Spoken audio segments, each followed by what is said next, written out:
죽여버리고 싶었어요. 50년간 단 하루도 빠짐없이 한강이 내려다 보이는 고급 빌라에서 한정순 회장은 떨리는 손으로 낡은 사진을 불태우고 있었다. 72년 인생, 그중 50년을 기다린 복수의 순간이 드디어 왔다. 오늘 자신의 인생을 망친 그 남자가 처참한 노숙자가 되어 한강 다리 밑에서 죽어가고 있다는 소식. 웃음이 나왔다. 미친 듯이 웃다가 갑자기 눈물이 쏟아졌다. 어머니. 수연이 급하게 뛰어들어왔다. 그의 손에는 충격적인 서류가 들려 있었다. 그 노숙자, 박태산이란 사람이 어머니를 찾고 있대요. 죽기 전에 꼭 만나야 한다고. 정순의 눈빛이 섬뜩하게 변했다. 복수할 것인가, 용서할 것인가. 아니, 그보다 더 충격적인 진실이 그녀를 기다리고 있었다. 그 남자가 숨겨온 50년의 비밀. 그것은 정순의 남은 인생을 완전히 뒤바꿀 폭탄이었다. 추억 열차 채널에서는 소설 같은 연재형 사연, 마음 울리는 감동 사연, 소름 돋는 반전 사연, 그리고 실화를 바탕으로 한 진솔한 이야기를 준비했습니다. 구독과 좋아요로 응원해주세요. 1972년 봄, 서울 종로구 작은 한옥집. 22살 한정수는 온 동네가 부러워하는 새색시가 될 예정이었다. 부모님이 평생 모은 재산과 땅 문서를 혼수로 준비했고 약혼자 박태산은 그 돈으로 사업을 크게 벌이겠다며 장밋빛 미래를 그려주었다. 혼례를 일주일 앞둔 날 아침, 정수는 평소처럼 태산을 만나러 약속 장소로 나갔다. 인사동 찻집에서 기다리고 또 기다렸다. 해가 질 때까지 그는 오지 않았다. 불안한 마음에 그의 하숙집을 찾아갔을 때 주인 아주머니가 던진 말 한마디가 그녀의 인생을 송두리째 바꿔놓았다. 박 선생, 어젯밤에 큰 보따리 싸들고 나갔는데 역으로 간다고 하던데요. 정순의 다리에 힘이 풀렸다. 떨리는 손으로 집에 돌아와 금고를 열어보니 땅 문서와 돈이 모두 사라져 있었다. 아버지가 심혈을 기울여 모은 전 재산이었다. 그날 밤 아버지는 충격으로 쓰러지셨다. 병원으로 실려가는 아버지의 손을 붙잡고 정수는 처음으로 세상을 원망했다. 일주일 후 아버지는 끝내 눈을 감으셨고 어머니는 충격으로 치매 증세를 보이기 시작했다. 장례를 치르고 난 빈집에 홀로 앉아있던 정순. 창밖으로 보이는 한강의 검은 물결이 그녀를 부르는 것 같았다. 하지만 병든 어머니를 두고 갈 수는 없었다. 그날 밤 정수는 다짐했다. 살아남겠다고. 그리고 언젠가는 박태산을 다시 만나겠다고. 동네 사람들의 수군거림이 등 뒤에서 들렸다. 불쌍한 것, 믿은 도끼에 발등 찍혔구먼. 그래도 젊으니까 다시 시작할 수 있지 않겠어? 하지만 22살 여자가 빈손으로 다시 시작하기엔 세상은 너무나 차가웠다. 어머니 병원비를 마련하기 위해 정수는 닥치는 대로 일을 했다. 새벽 청소부터 저녁 식당 설거지까지 손가락이 트고 갈라져도 쉴 수 없었다. 그러던 어느 겨울날 한강다리 밑에서 노점을 하던 할머니가 정순에게 제안을 했다. 내가 나이가 들어서 더는 못하겠구먼. 자네가 이 자리를 이어받지 않겠나? 국밥 한 그릇 끓이는 법을 가르쳐 줄 테니. 그것이 정순과 국밥의 첫 만남이었다. 할머니는 40년간 한자리에서 국밥을 끓여온 전설 같은 분이었다. 뜨거운 국물에 정성을 담으면 먹는 사람의 마음도 따뜻해진다는 것이 할머니의 철학이었다. 정수는 할머니에게서 단순히 요리법만 배운 것이 아니었다.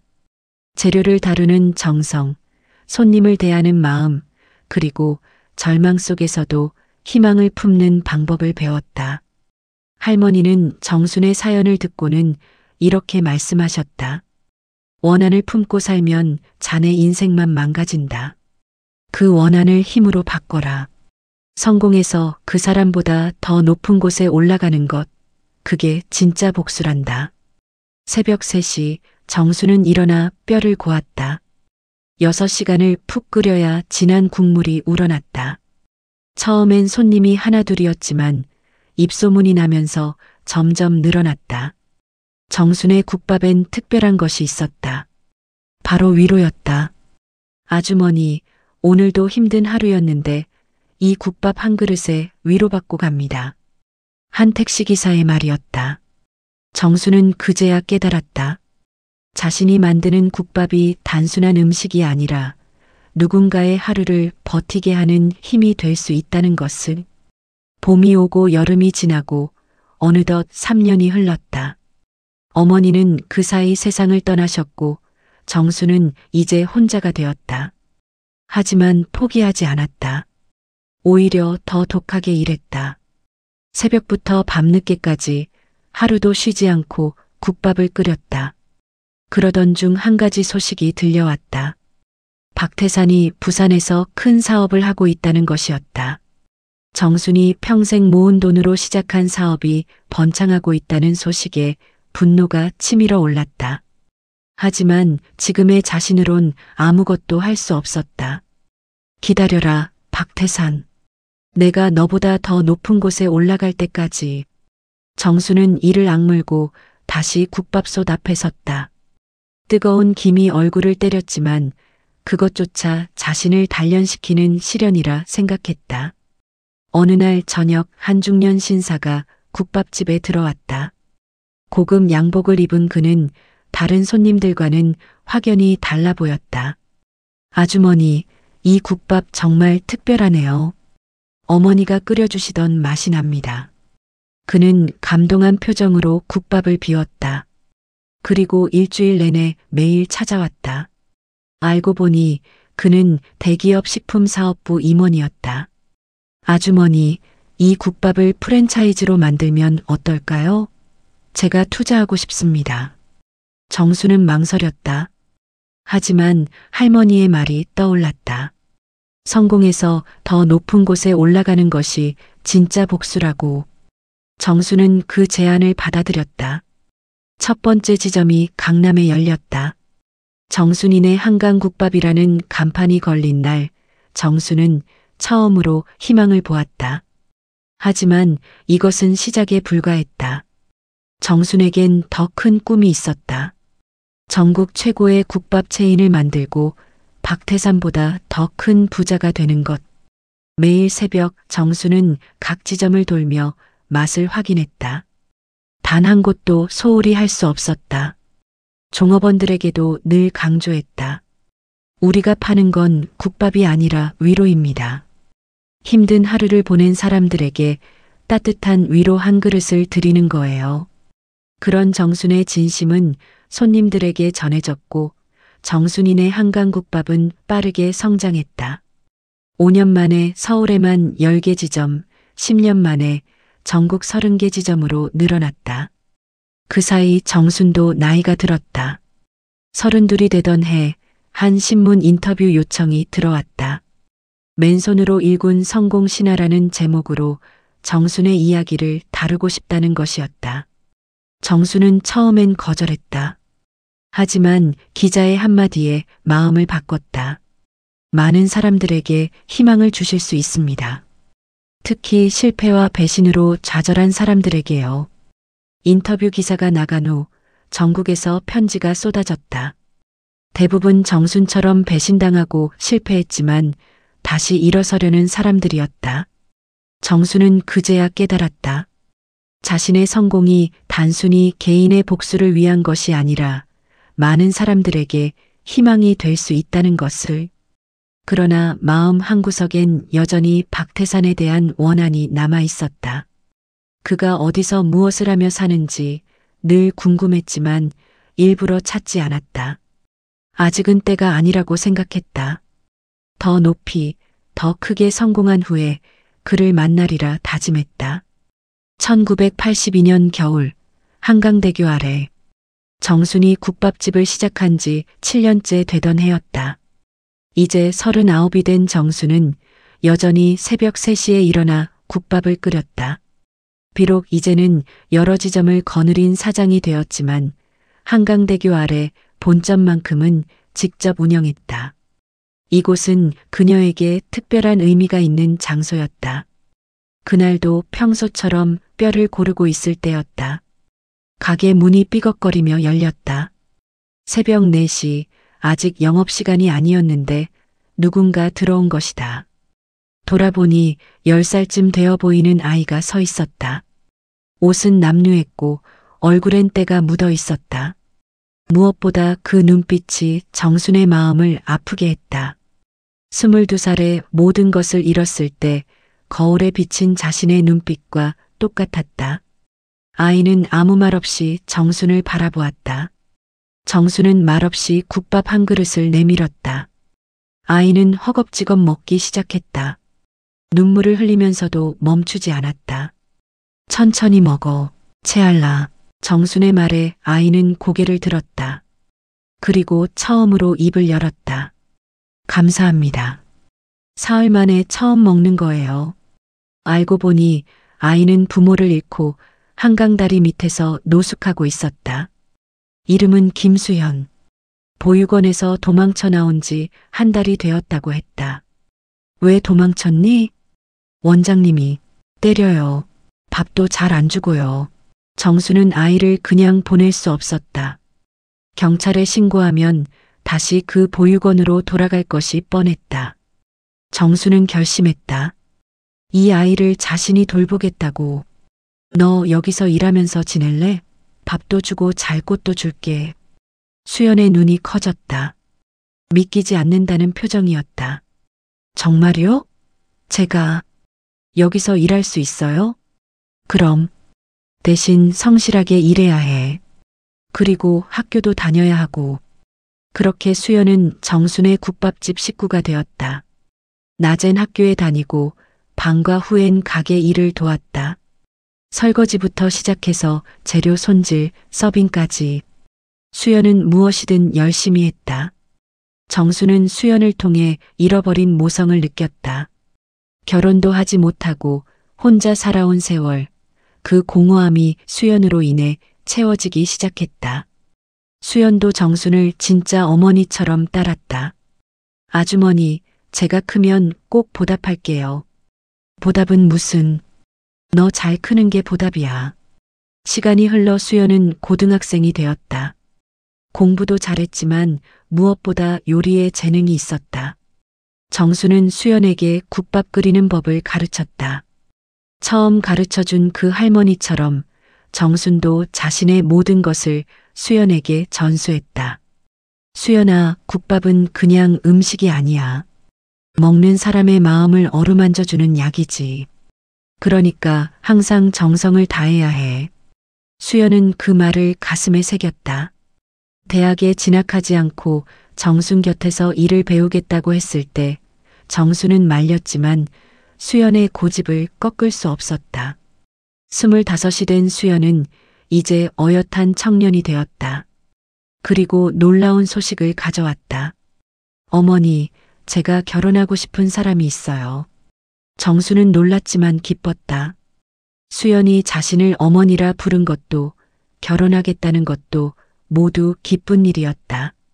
며느리가 될 여자는 수연처럼 고아 출신이었다.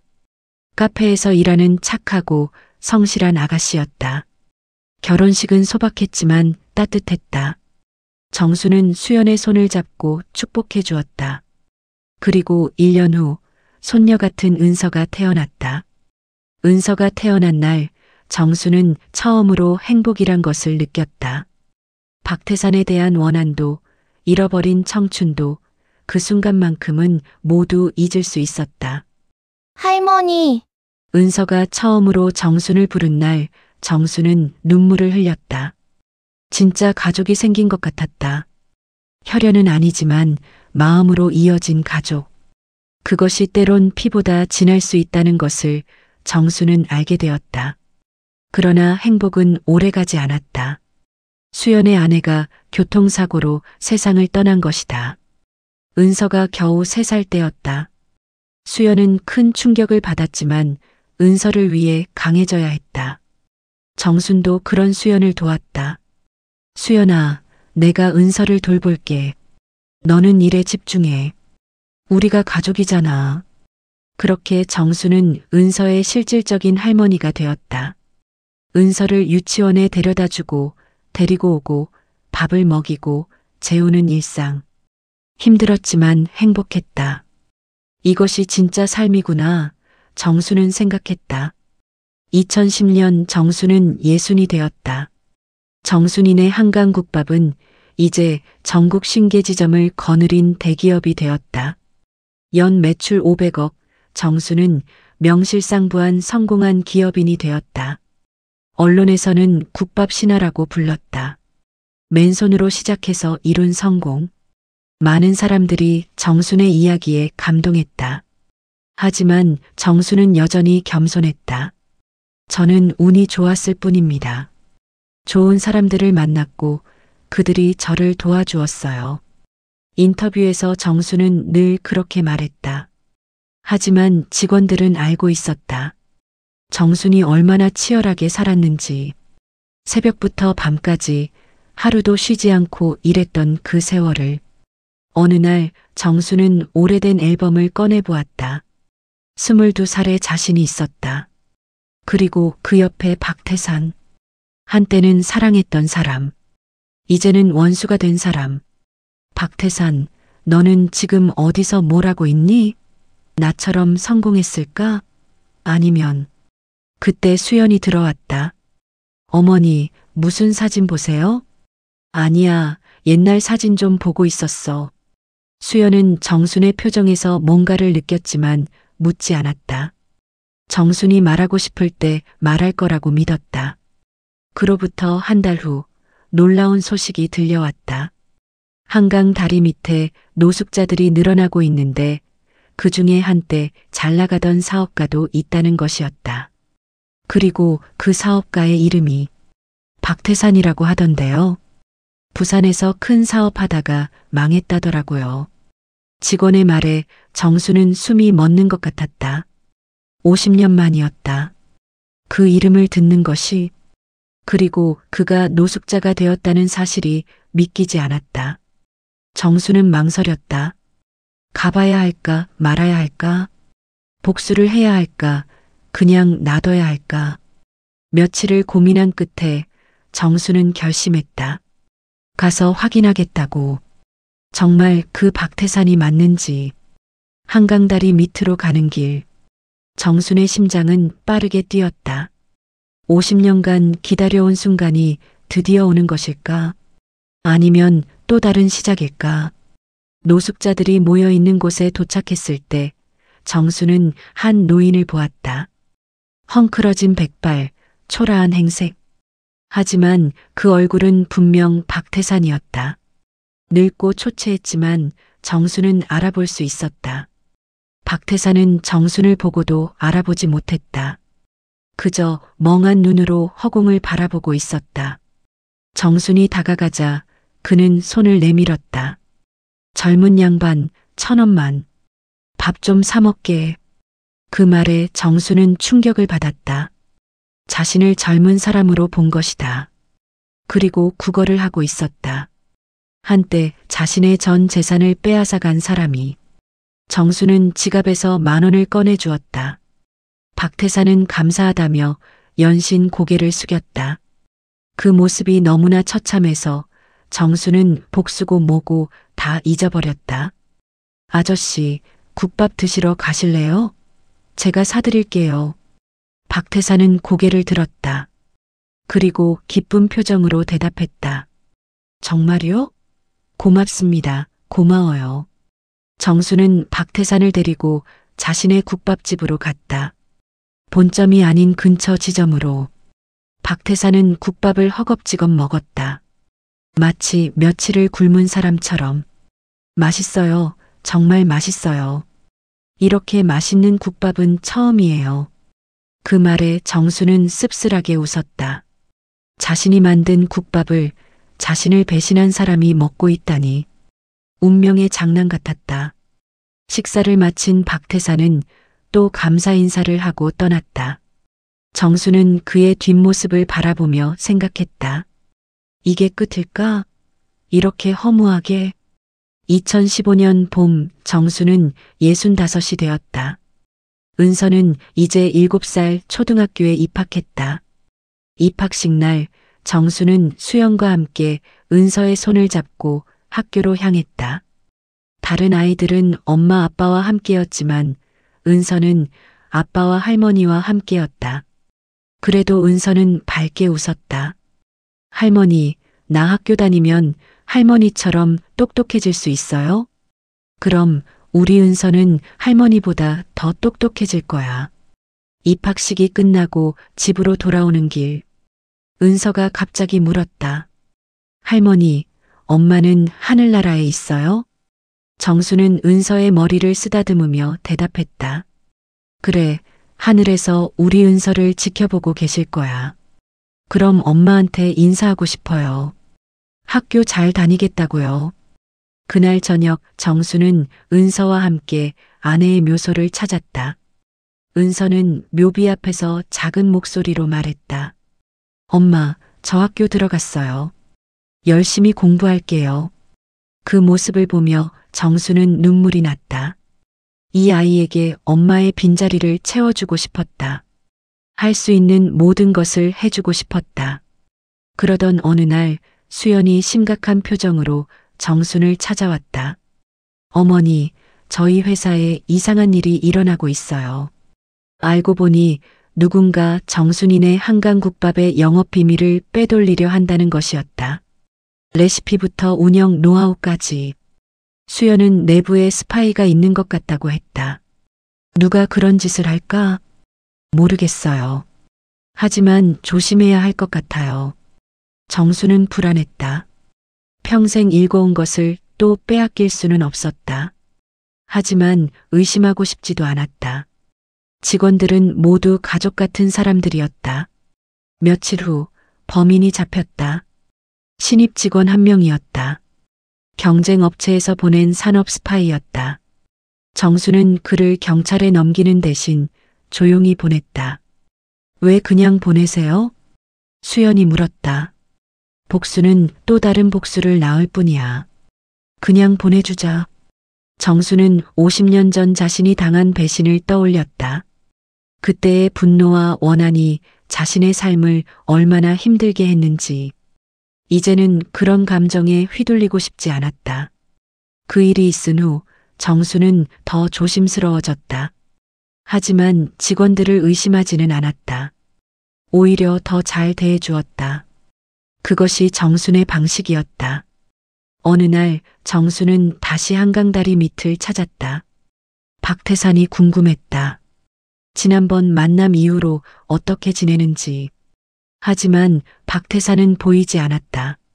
다른 노숙자에게 물어보니 며칠 전부터 안 보인다고 했다. 병원에 실려갔다던데요. 쓰러졌다고. 정수는 놀라서 병원을 수소문했다. 그리고 마침내 박태산이 입원한 병원을 찾았다. 서울 변두리의 작은 요양병원이었다. 병실에 들어선 정수는 충격을 받았다. 박태산은 너무 야위어 있었다. 뼈만 남은 것 같았다.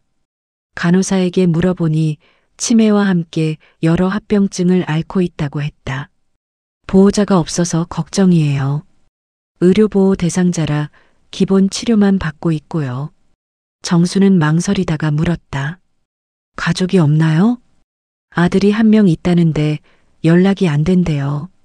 10년 전에 연락이 끊겼다고. 정수는 복잡한 심정이 되었다. 복수하려던 대상이 이미 이렇게 비참한 상태가 되어 있다니. 그것도 자식에게 버림받고. 병실을 나오면서 정수는 결심했다.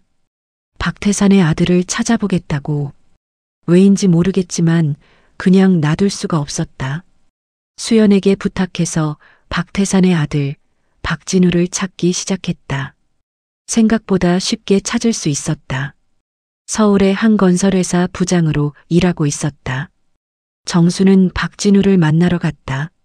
40대 후반의 박진우는 단정하고 성실해 보였다.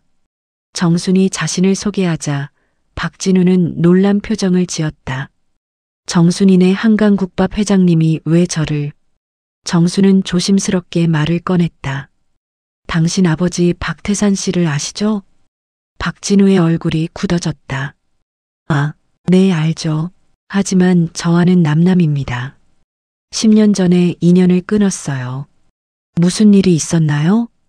박진우는 한참을 망설이다가 입을 열었다. 아버지가 나쁜 분이셨어요.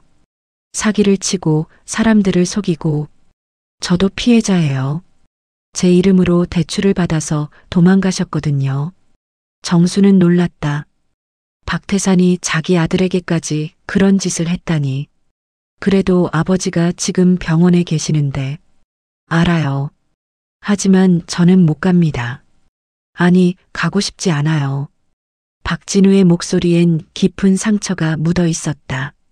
정수는 더 이상 강요할 수 없었다. 그저 명함만 건네고 돌아섰다. 혹시 마음이 바뀌면 연락 주세요. 회사로 돌아온 정수는 깊은 생각에 빠졌다. 박태산은 자신뿐만 아니라 많은 사람을 아프게 한 것 같았다. 심지어 자기 아들까지도. 그런데 이상한 건 정순의 마음이었다. 복수심보다 연민이 들었다. 모든 것을 잃고 홀로 죽어가는 노인. 그것이 인과응보라면 이미 충분한 벌을 받은 것 아닐까? 며칠 후 정수는 다시 병원을 찾았다. 이번엔 수연과 함께였다. 어머니, 왜 그 사람을 도와주시려고 해요? 나도 모르겠어. 그냥 불쌍해서 그런가 봐.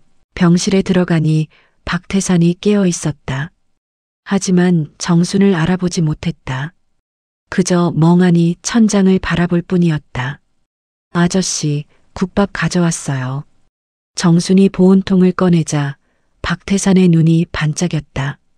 국밥? 고마워요, 고마워. 박태산은 떨리는 손으로 숟가락을 들었다. 정순이 도와주려 하자 고집스럽게 혼자 먹으려 했다. 그 모습이 안쓰러웠다. 식사를 마친 박태산이 갑자기 말했다. 당신 천사 같아요. 이렇게 맛있는 국밥을 주시고. 그 말에 정수는 헛웃음이 나왔다. 자신을 천사라니. 50년간 그를 저주했던 자신을. 병실을 나오면서 수연이 말했다. 어머니, 저 할아버지가 누군지 모르겠지만 어머니한테 특별한 사람인 것 같아요. 왜 그렇게 생각해? 어머니 눈빛이 달라요. 슬프기도 하고 화나기도 하고 안타깝기도 한 복잡한 눈빛이에요. 수연은 정순을 정말 잘 알고 있었다. 정순은 수연의 어깨를 토닥였다. 언젠가 다 이야기해 줄게. 지금은 아직. 그날 밤 정순은 오랜만에 일기를 썼다. 50년 만에 다시 만난 그 사람. 나는 복수를 꿈꿨지만 이미 그는 충분히 벌을 받고 있었다. 자식에게 버림받고 병들고 모든 것을 잃은 채. 이것이 하늘의 심판일까? 아니면 또 다른 시험일까? 2016년 여름 무더운 8월의 어느 날 정수는 병원 복도를 걷고 있었다. 박태산을 돌본 지 벌써 1년이 넘었다. 처음엔 복수심과 연민 사이에서 갈등했지만 이제는 그저 한 명의 불쌍한 노인을 돕는다는 마음뿐이었다. 그런데 그날 병원 로비에서 낯익은 사람을 만났다. 박진우였다. 그는 먼 곳에서 병실을 바라보고 있었지만 들어가지 못하고 있었다. 박진우 씨? 정순이 부르자 박진우는 놀라서 돌아봤다. 아, 회장님. 여기 계셨네요. 아버지를 보러 오신 건가요? 박진우는 고개를 저었다.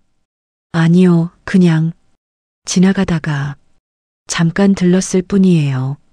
하지만 정수는 알 수 있었다. 박진우의 눈엔 그리움과 죄책감이 가득했다. 커피라도 한잔 하실래요? 병원 카페에 앉아 두 사람은 잠시 침묵했다. 먼저 입을 연 것은 박진우였다. 사실 가끔 와요. 멀리서 보기만 하고 가죠. 아버지가 저를 알아보지도 못하시니까 왜 들어가지 않으세요? 무서워요. 아버지를 용서하는 제 자신이, 그 사람이 저와 우리 가족에게 한 일을 생각하면. 박진우는 말을 멈추고 한숨을 쉬었다. 정수는 조용히 기다렸다. 어머니가 돌아가실 때까지 아버지는 한 번도 병원에 오지 않으셨어요. 도박과 사업에만 미쳐 있었죠. 그리고 마침내 모든 걸 날렸을 때 제게 와서 도움을 청했어요. 하지만 저는 거절했죠. 박진우의 목소리가 떨렸다. 그래도 아버지잖아요. 지금이라도. 회장님은 왜 아버지를 도와주시는 거예요? 그냥 모르는 노인이 아니시죠? 정수는 잠시 망설였다. 진실을 말해야 할까? 하지만 아직은 때가 아닌 것 같았다. 인연이 있는 분이에요. 오래전 인연이죠. 박진우는 더 묻지 않았다. 대신 이렇게 말했다. 감사합니다. 제가 해야 할 일을 대신 해주셔서. 대신이 아니에요. 저도 제 마음을 위해서 하는 일이에요. 두 사람은 일어섰다. 박진우는 병실을 한 번 더 바라보고는 병원을 나갔다. 정수는 그 뒷모습을 보며 생각했다. 부자의 인연이란 무엇일까? 그리고 용서란 무엇일까? 병실로 들어가니 박태산이 잠들어 있었다. 평화로운 얼굴이었다. 정수는 그의 이불을 다독여주고 나왔다. 그때 간호사가 다가와 말했다. 회장님, 그런데 이상한 일이 있어요. 무슨 일이요? 누군가 익명으로 병원비를 내고 있어요. 매달 정확히 입금되거든요. 정수는 놀랐다. 자신 말고 누가 박태산의 병원비를 낼까? 혹시 박진우일까? 아니면 다른 누군가일까? 언제부터요? 6개월 전부터요. 회장님이 오시기 전부터 있었어요. 정수는 의아했다. 분명 박진우는 아버지와 연을 끊었다고 했는데 그렇다면 대체 누구란 말인가? 회사로 돌아온 정수는 수연에게 이 일을 이야기했다. 익명의 후원자라. 이상하네요. 그러게. 대체 누가 그 사람을 도와주는 걸까? 수연이 갑자기 무언가 생각난 듯 말했다. 어머니, 혹시 제가 조사해봐도 될까요? 조사? 왜? 그냥 궁금해서요. 어머니가 그렇게 신경 쓰시는 분인데 누가 돕고 있는지 알아보고 싶어서요. 정수는 허락했다. 수연의 조사 능력을 믿었다. 며칠 후 수연이 놀라운 사실을 가져왔다. 어머니, 익명 후원자가 2명이에요. 2명? 네, 한 명은 박진우 씨예요. 회사 근처 은행에서 매달 현금으로 입금한대요. 그럼 나머지 한 명은? 수연은 잠시 머뭇거리다가 말했다. 저예요. 정수는 놀라서 수연을 바라봤다. 내가? 왜? 사실 제가 가끔 한강다리 밑에 국밥 봉사를 가거든요. 거기서 박태산 할아버지를 몇 번 봤어요. 그때마다 우리 가게 국밥을 정말 맛있게 드시더라고요. 불쌍해 보여서 병원에 계시다는 얘기를 듣고 조금씩 도와드렸어요. 정수는 말문이 막혔다. 자신의 원수를 자신의 아들 같은 수연이 돕고 있었다니. 어머니가 그 할아버지를 도와주시는 것도 나중에 알았어요. 뭔가 사연이 있으신 것 같았지만 묻지 않았죠. 어머니가 도우시는 분이라면 저도 도와야 한다고 생각했어요. 정수는 수연을 안았다. 이 아이가, 아니, 이 청년이 얼마나 고마운지, 그리고 자랑스러운지. 수연아, 고마워. 정말 고마워. 어머니, 이제 그 할아버지가 누군지 말씀해 주실 수 있어요? 정수는 깊은 숨을 쉬고 천천히 이야기를 시작했다. 50년 전 그날부터 지금까지의 모든 것을. 수연은 조용히 듣기만 했다. 이야기가 끝나자 수연이 말했다. 그런 일이. 어머니, 많이 힘드셨겠어요. 이제는 괜찮아. 오히려 그 사람이 불쌍해. 어머니는 정말 대단하세요. 원수를 용서하시다니. 용서라기보다는 그냥 놓아주는 거야. 미움을 붙잡고 있으면 내가 더 힘들잖아. 그날 이후 수연도 정순과 함께 병원을 찾았다. 박태산은 여전히 그들을 알아보지 못했지만 국밥을 먹을 때만큼은 행복해 보였다. 어느 날 박태산이 갑자기 정순의 손을 잡았다. 고마워요. 정말 고마워요. 그리고 이어진 말에 정순은 충격을 받았다. 정순아, 미안해. 정말 미안해. 박태산이 자신을 알아본 것일까? 아니면 그저 헛것을 본 것일까? 정수는 알 수 없었다.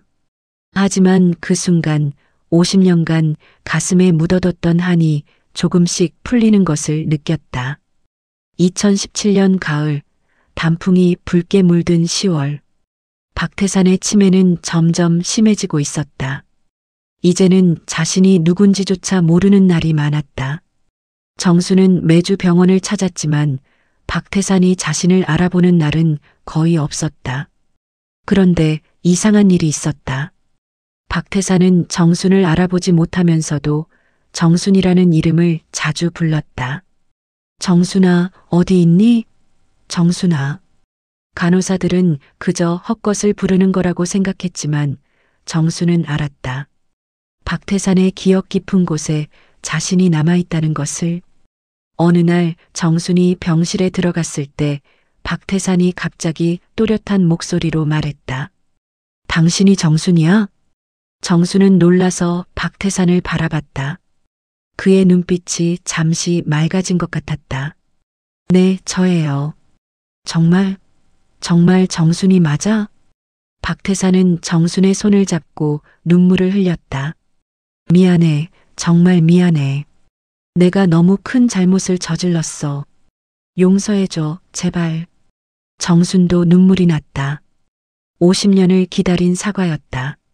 비록 치매에 걸린 노인의 말이지만 정순에게는 큰 의미가 있었다. 괜찮아요. 이제 다 지난 일이에요. 아니야, 괜찮지 않아. 내가 내 인생을 망쳤어. 내 아버지도. 다 내 잘못이야. 박태산은 계속 사과했다. 마치 50년간 하고 싶었던 말을 쏟아내는 것처럼. 그러나 그것도 잠시 박태산의 눈빛이 다시 흐려졌다. 그리고는 정순을 낯선 사람 보듯 바라봤다. 누구세요? 정순은 씁쓸하게 웃었다. 그냥 국밥 가져온 사람이에요. 박태산은 고개를 끄덕이고는 다시 멍한 표정으로 창밖을 바라봤다. 마치 방금 전 일이 없었던 것처럼. 병실을 나온 정수는 복도에서 박진우를 만났다. 이번엔 병실로 들어가려는 참이었다. 아버지를 뵈러 오셨네요. 네. 더 늦기 전에 얼굴이라도 봐야 할 것 같아서요. 두 사람은 함께 병실로 들어갔다. 박태산은 박진우를 보고도 알아보지 못했다. 아버지, 저 진우예요. 박진우의 말에도 박태산은 반응이 없었다. 박진우는 아버지의 손을 잡고 조용히 앉아 있었다. 한참 후 박진우가 말했다. 회장님, 이제 알 것 같아요. 뭐요? 아버지와 회장님의 관계요. 아버지가 회장님께 큰 잘못을 하셨죠? 정수는 놀랐지만 부인하지 않았다. 어떻게 하셨어요? 아버지가 가끔 정순이라는 이름을 부르시거든요. 그리고 회장님 성함도 한정순이시고 무엇보다 회장님이 아버지를 보시는 눈빛이 남달라요. 정수는 박진우에게 간단히 사연을 이야기했다. 50년 전의 일을. 박진우는 충격을 받은 표정이었다. 그런 일이. 정말 죄송합니다. 당신이 사과할 일이 아니에요. 그런데도 아버지를 도와주시다니. 감사합니다. 박진우는 깊이 고개를 숙였다. 그때 박태산이 갑자기 박진우를 바라봤다. 진우야? 박진우는 놀라서 아버지를 바라봤다. 네, 아버지. 저 진우예요. 진우야. 미안하다. 아빠가 미안해. 박태산은 아들의 손을 잡고 눈물을 흘렸다. 박진우도 참았던 눈물을 쏟았다. 괜찮아요, 아버지. 이제 다 용서했어요. 부자의 화해를 지켜보던 정수는 조용히 병실을 나왔다. 그들에게 시간을 주고 싶었다. 복도에서 기다리던 정순에게 수연이 다가왔다. 어머니, 감동적이네요. 그래, 결국 가족이니까. 어머니도 박태산 할아버지를 용서하신 거죠? 정수는 잠시 생각하다가 대답했다. 용서라기보다는 이해하게 된 것 같아. 그 사람도 욕심에 눈이 멀었던 거고 그 대가를 치른 거지. 그날 저녁 정수는 은서와 저녁을 먹었다. 은서가 갑자기 물었다. 할머니, 나쁜 사람도 용서해야 해요? 정수는 은서의 머리를 쓰다듬으며 대답했다. 용서는 그 사람을 위해서가 아니라 나를 위해서 하는 거란다. 미움을 품고 있으면 내 마음이 아프거든. 그럼 할머니는 마음이 안 아파요? 이제는 안 아파. 오히려 편해. 은서는 고개를 끄덕이며 말했다. 할머니는 정말 멋있어요. 나도 할머니처럼 되고 싶어요. 정수는 은서를 안으며 생각했다. 이 아이가 자신보다 더 나은 사람이 되길, 미움과 원한 없이 살아가길. 며칠 후 병원에서 연락이 왔다. 박태산의 상태가 급격히 나빠졌다는 것이었다. 정수는 서둘러 병원으로 갔다. 박태산은 산소 마스크를 하고 있었다. 의사는 며칠 못 갈 것 같다고 했다. 박진우도 와 있었다. 그는 아버지 곁을 지키고 있었다. 회장님도 오셨네요. 네, 연락받고 왔어요. 두 사람은 박태산의 곁에 앉았다. 박태산은 의식이 없는 것 같았지만 가끔 입술을 달싹거렸다. 그때 박태산이 희미하게 말했다. 정순아, 고마워. 그것이 마지막 말이었다. 박태산이 세상을 떠난 지 일주일이 지났다. 장례는 조촐하게 치러졌다. 박진우와 정순, 수연 그리고 몇몇 한강 노숙자들이 참석했다. 정순은 모든 장례 비용을 부담했지만 겉으로 드러내지 않았다. 장례가 끝난 후 박진우가 정순을 찾아왔다. 회장님, 정말 감사했습니다. 아버지를 끝까지 돌봐주셔서. 이제 다 끝났으니 마음 편히 사세요. 그런데 회장님, 하나 여쭤볼 게 있어요. 박진우는 조심스럽게 물었다. 혹시 회장님이 아버지를 찾아다니신 이유가 복수 때문이었나요? 정수는 솔직하게 대답했다. 처음엔 그랬어요. 50년간 복수를 꿈꿨으니까. 하지만 막상 만나보니 이미 충분한 벌을 받고 계시더라고요. 박진우는 고개를 끄덕였다. 저도 아버지를 미워했어요. 하지만 결국은 불쌍한 사람이었던 것 같아요. 두 사람은 잠시 침묵했다. 그러다 박진우가 서류 봉투 하나를 꺼냈다. 이게 뭐죠? 아버지가 남기신 거예요. 요양병원에 입원하기 전에 변호사한테 맡겨두셨대요. 회장님께 드리라고. 정수는 놀라서 봉투를 받았다. 안에는 편지와 오래된 서류들이 있었다. 편지를 펼쳐보니 떨리는 글씨로 이렇게 적혀 있었다. 정순에게 이 편지를 읽고 있다면 나는 이미 이 세상 사람이 아니겠지. 50년 전 내가 너에게 한 일을 하루도 잊은 적이 없다. 매일 악몽에 시달렸고 그 죄책감으로 결국 모든 것을 잃었다. 내가 성공했다는 소식을 들었을 때 기뻤다. 정말이다. 내가 나보다 훨씬 크게 성공한 것이 기뻤다. 그것이 내가 받아야 할 벌이라고 생각했다. 동봉한 서류는 50년 전 내가 빼앗은 땅 문서다. 물론 이제는 아무 가치가 없겠지만 돌려주고 싶었다. 그리고 통장도 하나 넣었다. 평생 모은 것이다. 얼마 안 되지만 속죄의 마음이다. 용서는 바라지 않는다. 다만 알아줬으면 한다. 내가 평생 후회하며 살았다는 것을. 미안하다. 정말 미안하다. 태산. 정수는 편지를 읽으며 눈물이 났다. 박태산도 나름대로 고통스럽게 살았구나. 서류를 확인해 보니 정말로 50년 전 빼앗긴 땅 문서였다. 지금은 개발되어 흔적도 없는 땅이지만 정순에게는 큰 의미가 있었다. 통장에는 3천만 원이 들어 있었다. 박태산이 노숙하면서도 악착같이 모은 돈인 것 같았다. 박진우가 말했다.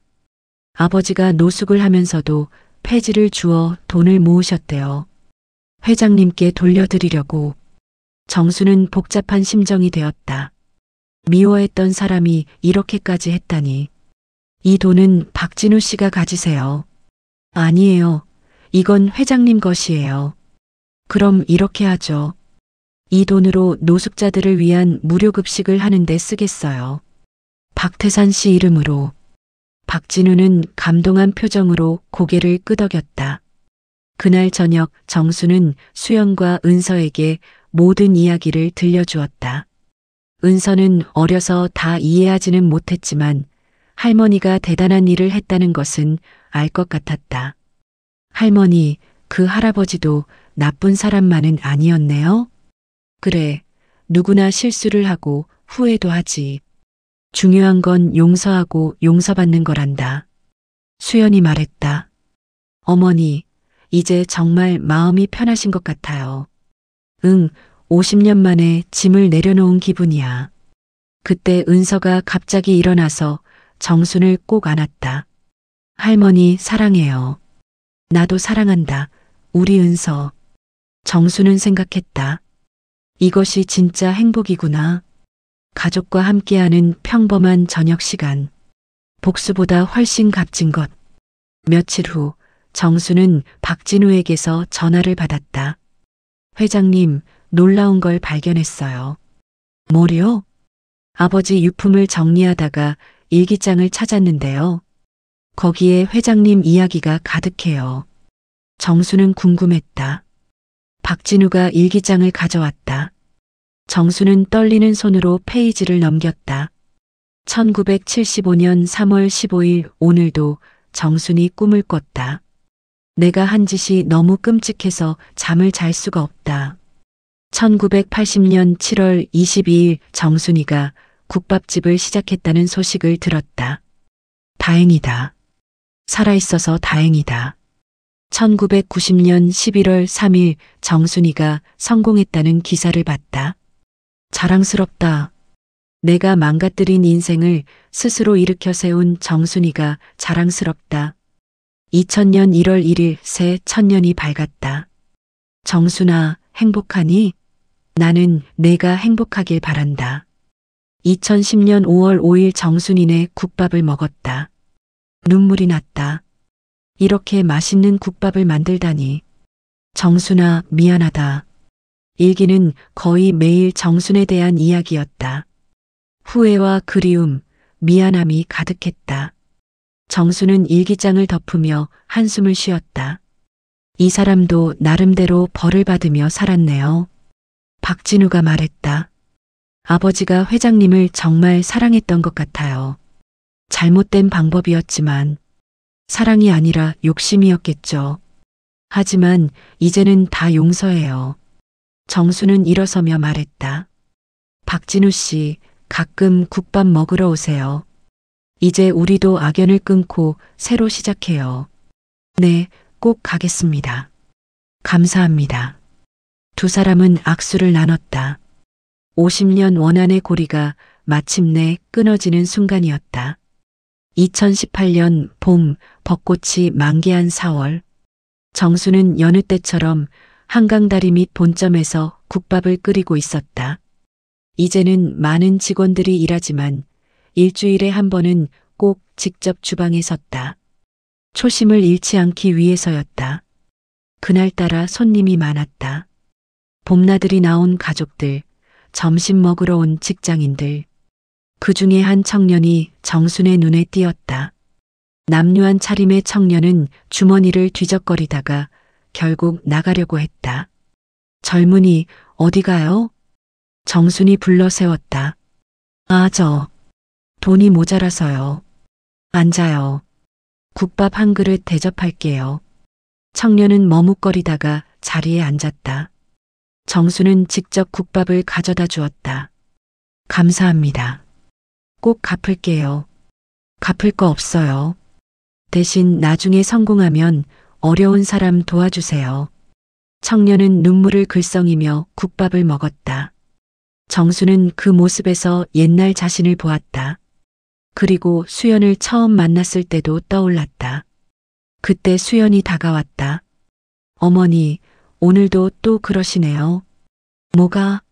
무료 국밥 나눠주시는 거요. 이러다 적자 나겠어요.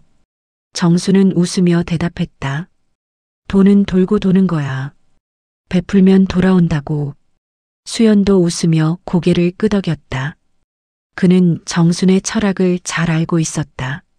점심시간이 끝나고 한가해졌을 때 한 중년 여성이 가게로 들어왔다. 단정한 차림의 그녀는 정순을 찾았다.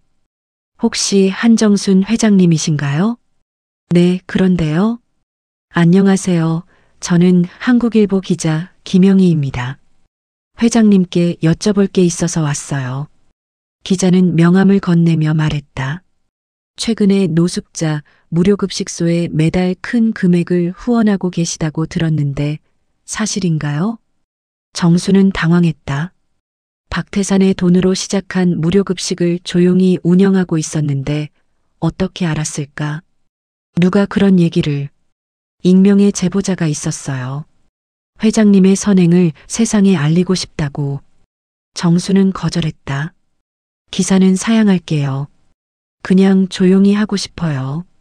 기자는 아쉬워했지만 정순의 뜻을 존중했다. 그런데 가기 전에 이상한 말을 했다. 회장님, 혹시 박태산이라는 분 아세요? 정수는 놀랐지만 침착하게 대답했다. 왜 그 이름을? 제보자가 그분과 회장님의 사연을 알려줬거든요. 50년 전 일도요. 정수는 불쾌했다. 누가 자신의 과거를 캐고 다니는 걸까? 누가 제보했는지 알려주실 수 있나요? 죄송하지만 취재원 보호 원칙상. 기자는 그렇게 말하고 떠났다. 정수는 불안했다. 자신의 과거를 아는 사람이 누굴까? 박진우? 아니면 다른 누군가? 며칠 후 정수는 뜻밖의 손님을 맞았다.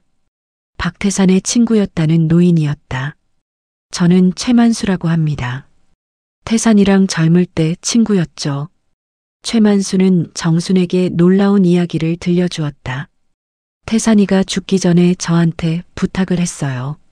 정순 씨한테 꼭 전해달라고. 뭐요? 태산이가 평생 정순 씨를 지켜봤대요. 멀리서나마.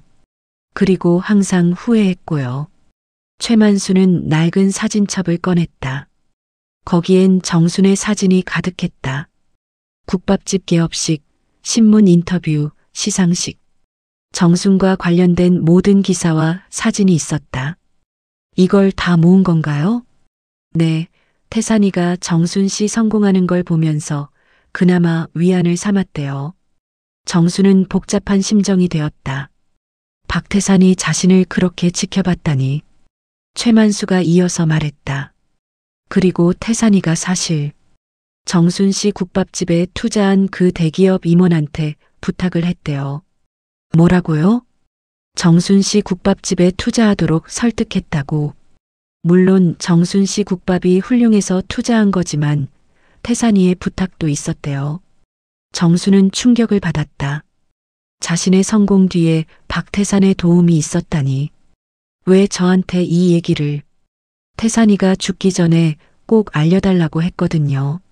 미안하다고, 그리고 자랑스럽다고. 최만수는 그렇게 말하고 떠났다. 정수는 한동안 멍하니 앉아 있었다. 저녁 정수는 수연에게 이 이야기를 했다. 수연도 놀란 표정이었다. 그럼 박태산 할아버지가 어머니를 돕기도 한 거네요? 그런 셈이지. 복잡한 인연이야. 어머니, 이제 정말 모든 게 끝난 것 같아요. 그래, 이제 과거는 정말 놓아줄 때가 된 것 같아. 그때 은서가 뛰어들어왔다. 할머니, 학교에서 상 받았어요. 은서는 선행상을 받았다고 자랑했다. 친구를 도와준 일로 상을 받은 것이다. 우리 은서가 할머니를 닮았구나. 정수는 은서를 안으며 생각했다. 이 아이가 자라서 어떤 사람이 될까? 적어도 미움과 원한 없는 사람이 되길 바랐다.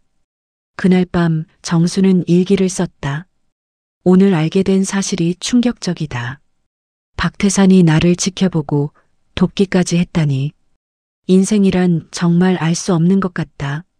미워했던 사람이 사실은 나를 생각하고 있었고 나도 그를 용서하게 되었으니 이제 정말 모든 것을 내려놓을 수 있을 것 같다. 2019년 겨울 첫눈이 내리던 날 정수는 박태산의 기일을 맞아 납골당을 찾았다. 박진우도 와 있었다. 두 사람은 나란히 서서 고인을 추모했다. 벌써 2년이 지났네요. 박진우의 말에 정순이 고개를 끄덕였다. 시간이 참 빠르죠. 회장님, 그동안 감사했습니다. 아버지를 용서해 주시고 저까지 받아주셔서 악연을 선연으로 바꾸자는 의미였다. 납골당을 나오면서 박진우가 말했다. 회장님, 사실 제가 한국일보에 제보한 거예요. 정순이 놀라서 박진우를 바라봤다. 왜 그러셨어요? 회장님의 선행을 세상이 알았으면 해서요. 그리고 아버지와 회장님의 화해도요. 그것이 많은 사람들에게 희망이 될 것 같았어요. 정수는 한숨을 쉬었지만 화내지는 않았다. 다음부턴 먼저 물어봐 주세요. 네, 죄송합니다. 두 사람이 주차장에 도착했을 때 눈이 더 거세게 내리기 시작했다. 박진우가 말했다. 회장님, 제가 모시고 갈게요. 괜찮아요.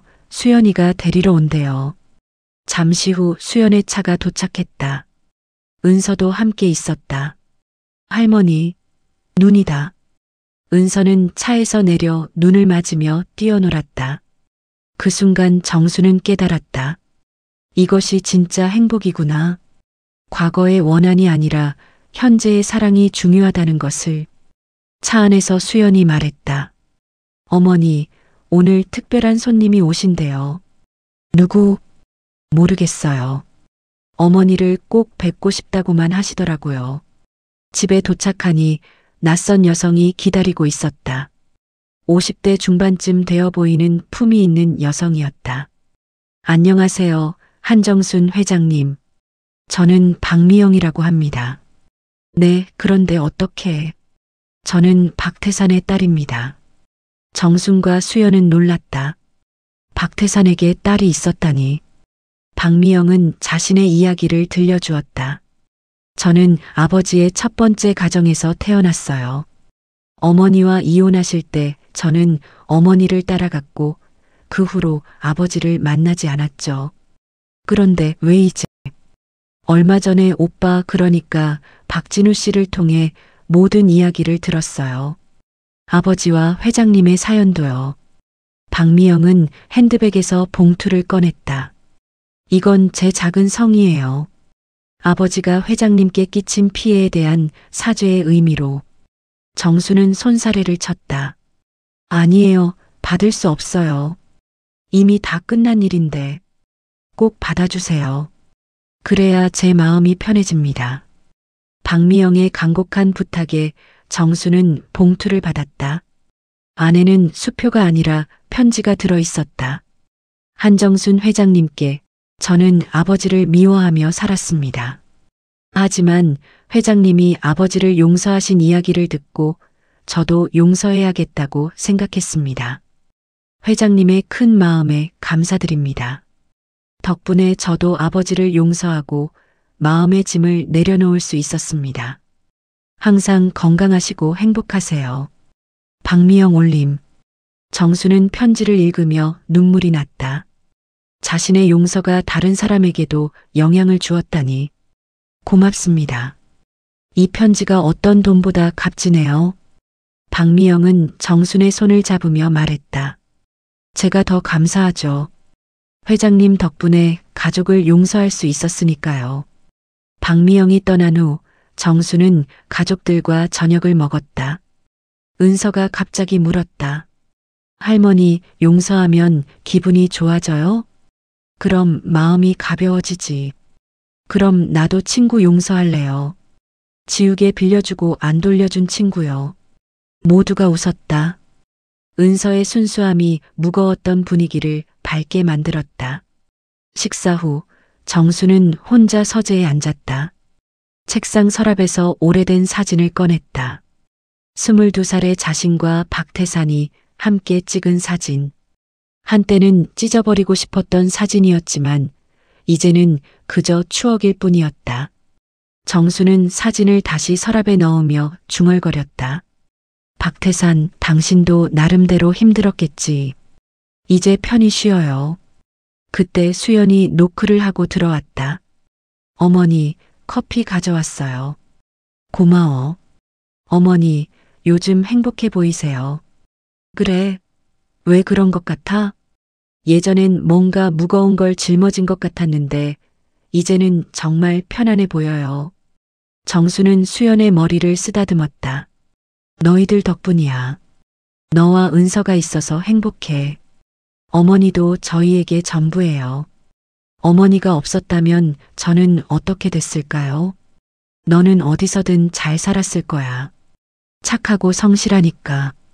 두 사람은 따뜻한 커피를 마시며 이런저런 이야기를 나눴다.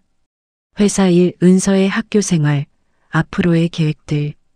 어머니, 내년에 은서가 초등학교 3학년이 되는데 영어학원 보낼까 해요. 좋지. 은서 교육은 아끼지 마. 내가 다 지원할게. 어머니가 너무 많이 해주세요. 가족인데 당연하지. 그날 밤 정수는 꿈을 꿨다. 박태상과 함께 웃으며 대화하는 꿈이었다. 꿈속에서 두 사람은 젊은 시절로 돌아가 있었다. 하지만 이번엔 아픔도 배신도 없었다. 그저 평범한 연인이었다. 꿈에서 깬 정수는 창밖을 바라봤다. 눈은 그쳤고 달빛이 밝았다. 정수는 생각했다. 인생이란 참 신기하다고. 미워했던 사람을 용서하고 그 과정에서 자신도 자유로워진다는 것이. 2020년 가을, 정수는 이른을 맞았다. 코로나로 어려운 시기였지만 정순이네 한강국밥은 오히려 더 바빴다. 어려운 이웃들을 위한 무료 도시락을 만들어 나눠주기 시작했기 때문이다. 어머니, 이러다 정말 적잖아요. 수연이 걱정했지만 정수는 웃으며 대답했다. 이럴 때일수록 나눠야지. 우리가 받은 사랑을 돌려주는 거야. 매일 1000개가 넘는 도시락이 만들어져 병원, 요양원, 저소득층 가정에 전달됐다. 정수는 직접 포장을 도왔고 가끔은 배달도 나갔다. 어느 날 한 요양병원에 도시락을 배달하러 갔을 때였다. 한 노인이 정순을 알아봤다. 정순이? 한정순이 맞지? 정순이 자세히 보니 고등학교 동창이었다. 영자야? 김영자? 맞아. 반가워. 정말 반가워. 두 사람은 50년 만에 재회했다. 영자는 병으로 요양병원에 입원해 있었다. 너 크게 성공했다며? 뉴스에서 봤어. 그냥 운이 좋았어. 운이 아니지. 너는 늘 성실했잖아. 두 사람은 한참 옛날 이야기를 나눴다. 그러다 영자가 조심스럽게 물었다. 그 사람, 박태산 만난 적 있니? 정수는 잠시 망설이다가 대답했다. 응, 만났어. 그리고 용서했어. 정말 대단하다. 나라면 못했을 거야. 시간이 약이더라. 그리고 미움을 품고 사는 게 더 힘들더라고. 영자는 정순의 손을 잡았다. 넌 정말 멋진 사람이 됐어. 자랑스러워. 정수는 영자와 약속했다. 자주 찾아오겠다고. 그리고 매주 도시락도 특별히 신경 써서 보내겠다고. 회사로 돌아온 정수는 수연을 불렀다. 수연아, 내가 유언장을 작성하려고 하는데. 수연은 놀랐다. 어머니, 갑자기 왜? 아니, 건강한데. 그냥 미리 준비하려고. 70이면 준비해야지. 정수는 박진우를 통해 유언장을 작성했다. 내용은 간단했다. 모든 재산은 수연과 은서에게, 그리고 회사 지분의 일부는 직원들에게 나눠주도록. 그리고 하나 더. 매년 박태산 씨 기일에 무료급식을 하도록 기금을 만들어줘요. 박진우는 놀란 표정을 지었다. 정말이세요? 그래요. 이제는 원수가 아니라 인생의 스승 같은 사람이 됐어요. 반면교사라고 할까? 유언장 작성을 마친 정수는 홀가분했다. 모든 것을 정리한 기분이었다. 그해 연말 정수는 큰 결정을 했다. 회사 경영을 수연에게 완전히 넘기기로 한 것이다. 어머니, 아직 이르지 않아요? 아니야, 내가 충분히 준비됐어. 이제는 내 시대야. 이사회에서 수연이 새 대표이사로 선출됐다. 정수는 명예회장이 되었다. 직원들은 아쉬워했지만 수연을 신뢰했다. 그동안 수연이 보여준 능력과 인품을 모두가 인정했기 때문이다. 취임식에서 수연은 말했다. 정순 회장님의 정신을 이어받아 따뜻한 기업, 나누는 기업을 만들겠습니다. 정수는 뒤에서 지켜보며 뿌듯했다. 자신이 키운 아이가 이렇게 성장했다니. 은서도 이제 중학생이 되었다. 키도 많이 크고 생각도 깊어졌다. 할머니, 저도 나중에 할머니처럼 되고 싶어요. 어떤 면에서? 어려운 사람을 돕는 거요. 그리고 나쁜 사람도 용서하는 거요. 정수는 은서를 안으며 말했다. 넌 할머니보다 더 훌륭한 사람이 될 거야. 2021년 봄 정수는 자서전을 쓰기 시작했다. 제목은 국밥 한 그릇의 기적. 50년 인생을 돌아보는 작업이었다. 자서전에는 박태산과의 이야기도 담겼다. 배신과 아픔, 그리고 용서와 화해의 과정. 정수는 숨기지 않고 솔직하게 썼다. 이 책을 읽는 모든 분들께 전하고 싶습니다. 용서는 상대를 위한 것이 아니라 나를 위한 것입니다. 미움을 놓아주면 우리는 자유로워집니다. 책이 출간되자 큰 반향이 있었다. 많은 사람들이 정순의 이야기에 감동했고 용기를 얻었다. 한 독자는 이런 편지를 보냈다. 회장님 이야기를 읽고 30년간 원망했던 형을 용서했습니다. 감사합니다. 또 다른 독자는 이렇게 썼다. 저도 배신당한 적이 있는데 회장님처럼 용서하고 새 출발하겠습니다. 정수는 이런 편지들을 읽으며 행복했다. 자신의 이야기가 누군가에게 도움이 된다는 것이. 어느 날 정수는 한강 다리를 걷고 있었다. 50년 전 죽고 싶었던 그곳. 이제는 희망의 장소가 되었다. 다리 난간에 기대어 강을 바라보는데 수연과 은서가 다가왔다. 어머니, 여기 계셨네요. 할머니, 뭐 보세요? 그냥 강을 보고 있어. 많은 일이 있었는데 강은 변함없이 흐르네. 은서가 정순의 팔짱을 꼈다. 할머니, 우리 국밥 먹으러 가요. 배고파요. 그래, 가자. 세 사람은 나란히 걸었다. 석양이 한강을 붉게 물들였다. 정수는 생각했다. 이것이 진짜 행복이구나. 가족과 함께하는 평범한 일상. 복수보다 성공보다 소중한 것. 가게에 도착하니 직원들이 반갑게 맞았다. 회장님, 어서 오세요. 수연 대표님, 은서도 왔네. 정수는 주방으로 들어가 직접 국밥을 끓였다. 50년간 해온 일이지만 여전히 즐거웠다. 국밥을 먹으며 은서가 말했다. 할머니 국밥이 제일 맛있어요. 그래, 그럼 비법을 가르쳐 줄까? 네. 정수는 은서에게 국밥 끓이는 법을 설명했다. 재료 선택부터 불 조절까지. 하지만 가장 중요한 것은 따로 있었다. 은서야, 가장 중요한 건 정성이야. 먹는 사람을 생각하며 만들어야 해. 어떤 생각이요? 이 국밥을 먹고 힘을 냈으면 좋겠다. 따뜻했으면 좋겠다. 그런 생각. 은서는 고개를 끄덕였다.